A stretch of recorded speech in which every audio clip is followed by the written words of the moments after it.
మీరేం చేస్తారో తెలీదు. మగధీరుడు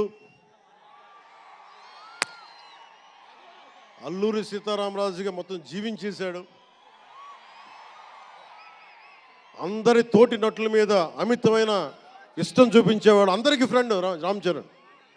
అందరి హీరోలకి చాలా గౌరవంగా ఉండేవాడు. సంవత్సరానికి 100 రోజులు మా నాన్న ఏ పేరు మీద ఏం తలుచుకొని పెట్టాడో తెలియదు, కానీ 100 రోజులు సంవత్సరంలో 365 రోజులు కనీసం 100 రోజులు అయ్యప్ప స్వామి మాల అంటాడు, ఆంజనేయ స్వామి మాల అంటాడు. ఎందుకురా చేస్తామంటాను అప్పుడప్పుడు. క్షమించాలి రామ్ చరణ్ గారు రే అంటున్నందుకు. పర్లేదు కదా.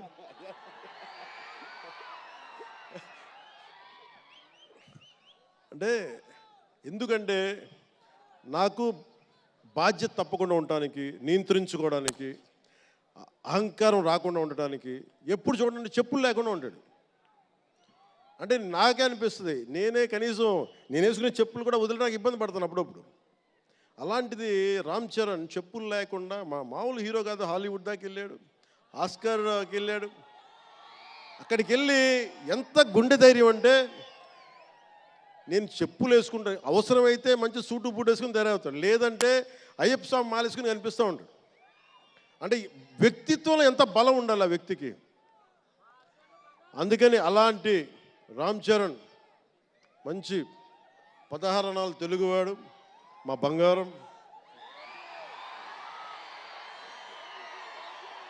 నా తమ్ముడు. ఒక తల్లికి పుట్టకపోయినా కానీ నా తమ్ముడు.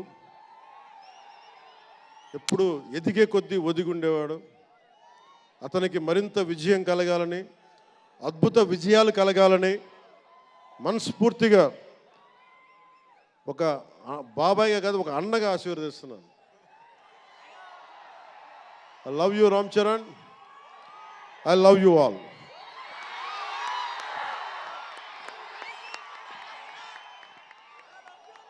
నేను ఒకటే కోరుకుంటున్నా, యువత మీ అందరికీ మాట్లాడుతా ఉన్నా,